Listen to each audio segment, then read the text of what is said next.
What's going on, everybody? I am truck driver Shawn, and I'm here today to tell you about, not that you can see it because for some reason cell phones don't like to copy cell phones, but I had no other way to show the coverings. I don't have the physical copy. I have it downloaded, copies I'm on the road. When I get back in Maine though, I will have my copy. But yeah, new Fifth Freedom album. It is called Heartbreak Hellfire. Really sorry about that shoddy deal. Music you hear in the background, that is the new album. I am playing it at an obnoxious level probably for this video, but it's good music. Love it while I ramble on about the album. The album once again is called Heartbreak Hellfire by the band Fifth Freedom. You can get it for $10 from Amazon, iTunes, Google Play, Spotify, Bull Moose Records. And you can get it digitally, you can get the hard copy.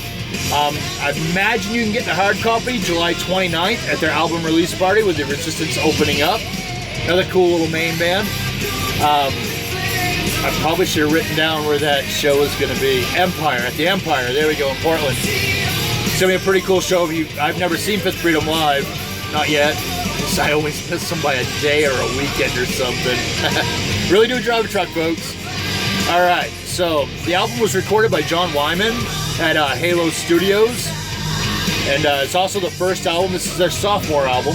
It's the first album with Seth MacFarlane and Ian Dyer, and along with band founders Alan Jones and Gary Martin. Got 10 tracks. Because my memory is shit because I'm old, I have notes on the tracks. So let's go through the tracks, man. You got Battle Cry, which is what you're listening to right now. It's a great hard rocker. It's an awesome way to kick an album off, man. That was a good choice. Love it. The album just, boom, hit you in the jaw right out the gate. Second track will be Coming Back for More, which is a track to release to listen to on SoundCloud if you're following the band at all. If you're not, let me tell you about the song. It's a rock and roller, man. It's got some heavy ass behind it. It sounds a lot like something Blackstone Cherry would do. And Blackstone Cherry happens to be a huge friend and influences of the band. Bridge to Burn is like, how do I explain that song? It's just the chorus and the verses are so polar opposite. It's like having that really angry person in the room and then having somebody who rubs your belly and your back at the same time and tells you it's alright when the chorus comes on. It's a really cool tune. It just hits friggin' hard and that chorus just explodes. And it's probably one of the catchiest choruses on the album. Great, great, great tune. Midnight Rain, probably my favorite song that Alan's ever given us as people who listen to music. The storytelling in that is beyond amazing. And maybe I'm a little close to it. He told me that it's actually written from truth. And it's just a good tune. It's awesome. I got to hear that song in its infancy, which was kind of cool. It's one of those cool things about being a guy who doesn't like spread stuff around. It's cool you have little sneak peeks every once in a while, you know? Remember that. If you have friends that are in bands, like you want to hear stuff grow and hear music that's not out yet, don't run around and tell everybody. They might just let you listen to it. It was tough keeping stuff quiet because it's everything he showed me. After I go into his work, he'd be like, dude, you gotta check this out. And everything was just like, why are you making me wait so damn long for this album, you dick? That's alright. I waited like everybody else because that's what you're supposed to do. You should never tell your friends that are in bands like, dude, give me your shit. Never. Support your friends, support bands. Especially local music. It's $10, folks. That's not a lot of money for 10 awesome tunes. There's really not a dud on this album. The next tune on the album is called Seasons Changing. It's a straight up acoustic. I think it might just be Alan and one acoustic. It could be multiple tracks. I don't know. It sounds very simple. Just strummer. And it reminds me a lot of the band Soul Asylum from the early 90s. Just the great storytelling, the simple acoustics, and the vocal melodies going with the guitar chord changes just are brilliant. It is. I'd love to hear the story about how that song was written, because in my head I hear like Alan's just sitting on the couch hanging out by himself and just has an idea or a memory to start strumming and the song just pukes itself out. That's how I imagine that going. Sometimes acoustic songs, like they work. And when they come out, you can try to add electric guitars and mayhem, but sometimes just the acoustic is perfect the way it is. Be very interested in here if that's how it works. I have to remember to ask him about that. Next track will be my favorite album song and my favorite song by Fifth Freedom. The song's called Something I Believe. This is like what I love about rock and roll. It's just hammer, fun, killer groove, catchy as hell riff, big ass chorus. It's a total hillbilly full throttle rock and roll fest. I love it. To me, that's my track on the album. I may pretend in my own head that they wrote that song for me. Next song, Man Without a Skin. It's a like bluesy little groover. It kind of reminds you of some stuff that was on the first album.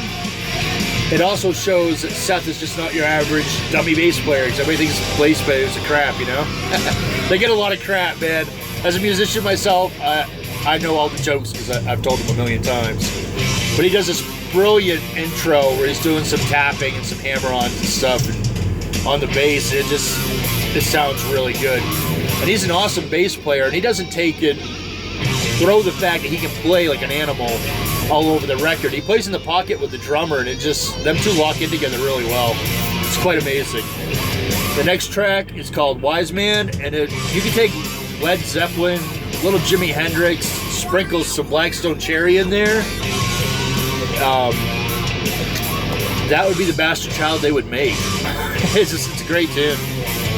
Someday, it's been around for a while. Anybody's been following the band has heard that song almost a year, I think. It's been kicking around since last summer, I think. I don't know. Getting old, memory's not as good. So if I'm wrong on that, I apologize. But it's a great song. Once again, it showcases Alan's ability to tell a story. And it's a great little, I wouldn't say like a slow song, and I wouldn't say a mid-pace song. It's kind of rides right there in the middle, you know? It's got a nice little thing to it, catch song. You get caught up in the lyrics. It's pretty cool. And then Standing Last is kind of like the last track. It's a good little way to polish it off. You know, it slows things down. It's a little trippy. It's like nothing that they've ever put on record before. So it's a very interesting thing. It kind of reminds me of like, if you listen to like Zakk Wylde's Book of Shadows, when he does like a little touch of electric in with the clean, it kind of reminds me of that. It's just brilliantly, done. And like I said, it's called Heartbreak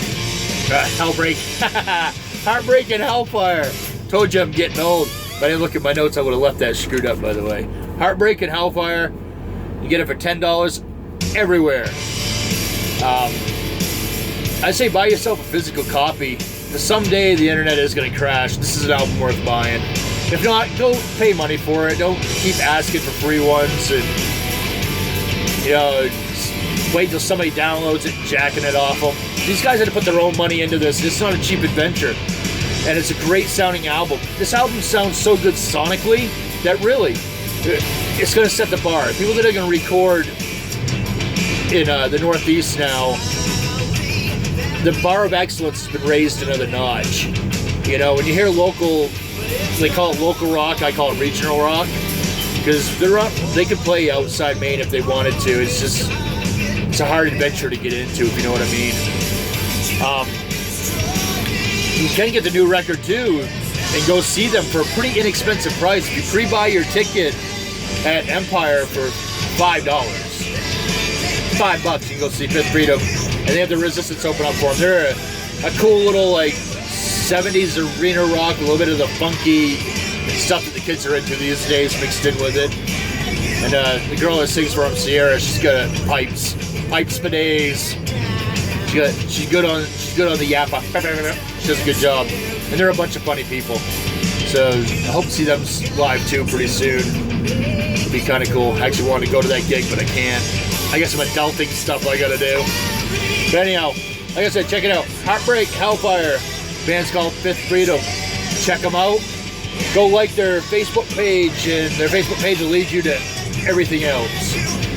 And definitely go buy the album. It's $10. And if you like rock and roll, you're not going to lose by buying this. Once again, check them out. Fifth Freedom, Heartbreak Hellfire. Truck driver Shawn, I'll catch you later.